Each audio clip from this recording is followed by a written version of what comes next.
just about at the end of this presentation, and to finish, I want to talk about the hazardous attitudes that I promised I would at the beginning.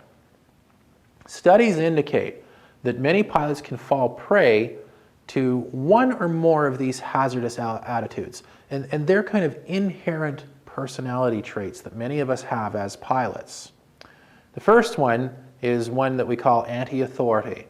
Second one is impulsivity.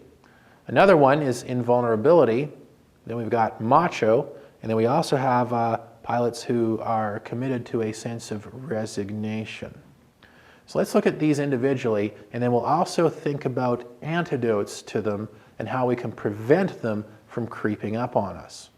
Now, for those of you who really want to do an interesting little exercise to figure out exactly what type of a pilot you tend to be, I'd encourage you to hop on to your favorite search engine, typically Google, and just go FAA Hazardous Attitudes.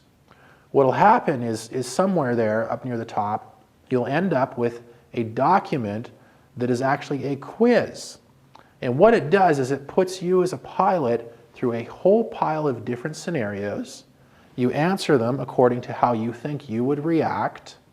And then at the end, you can score them all up, and they'll give you a main type. So you'll be one of these main types here. And then they'll also typically give you a secondary subtype as well.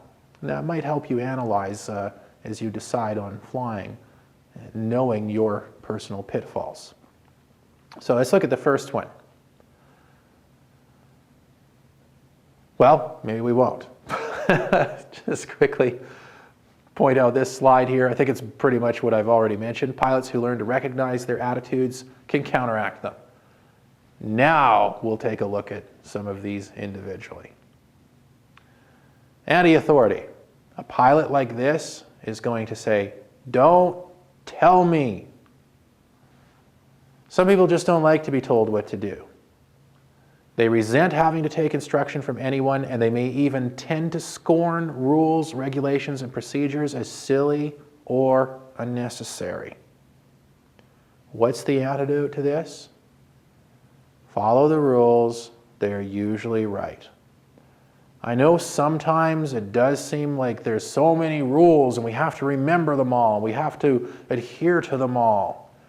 But really, a lot of those rules are also just plain common sense. So quite often, if you have a good sense of common sense, following those rules comes naturally. The next pilot we want to talk about is an impulsive pilot. And this is somebody like a shopaholic who goes into the great big mall of America. All right? Do something, quickly, buy it all. Anyways, when faced with a decision-making situation, some people frequently feel the need to do something, anything, immediately. Burn holes through my credit card. An impulsive pilot is one who does not take the time to think through the situation. They don't think through the potential actions or other ways that they could deal with the problem. And they do the first thing that comes to mind. Put the gear down, whatever that may be. Pull the throttle back. I don't know, so many different things. The antidote to this is take the credit card away. No, not so fast. Think first before you do something. Next up, we have pilots who have a sense of invulnerability. They think it will never happen to me. This sort of a pilot will say, "Oh, accidents happen to others, but never to me. It just won't happen to me." They know that accidents happen, and they know that anyone can be affected by accidents, but they never really feel or believe that they will be the one who is involved in an accident. Pilots who think this way are more likely to take unnecessary risks and chances that they shouldn't take. So, what would be the antidote to a pilot like this? Well, think this way. Think, it can happen to me. Here's a pilot who's encountering some rougher weather. It's a little bit worse than forecasted. Maybe kept pushing, scud running. Oh, you know, it'll be fine, it'll be fine, it'll be fine. It won't happen to me. It'll stay clear for me. Who do we have next? Well, this is the macho pilot. And tends to be, I'll admit, more of a guy kind of a thing, this macho thing. The thought here is, I can do it. I'm Superman. Some people just naturally are always trying to prove that they are better than everyone else. They attempt to prove this by taking unnecessary risks and by trying to impress others. Hey, watch this. Common statement from somebody who's a bit more macho. As I've pointed out, although this attitude is thought to be characteristically male, yes, women are susceptible to it. What's the antidote to machoism? Well, taking chances is foolish.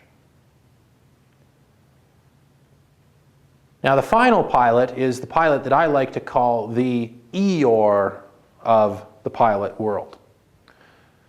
Oh, doesn't really matter. You know, it's just me. Nobody really needs to worry about me, and I'll be fine out here, and nobody needs to worry about the blustery day that I've got out here, and just everybody go back to their own thing, and it'll be fine. What's the use? Some people don't see themselves as making a great deal of difference in what happens to them. If something does go well, they think of it as just being good luck. So, what's the antidote to Eeyore? Well, in that case, that'd be something like, I can make a difference.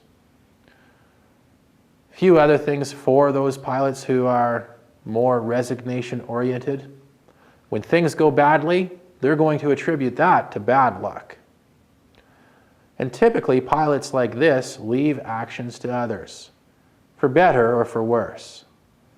Sometimes, just to be nice, such individuals will even go along with unreasonable requests. So once again, antidote to this? Well, I'm not helpless. I can make a difference. That should result in great big happy thoughts for you always if you're resignation oriented. So, thanks a bunch for following along in this presentation. Once again, here for pilottraining.ca, I'm Aaron, and I'll catch you in a little bit again.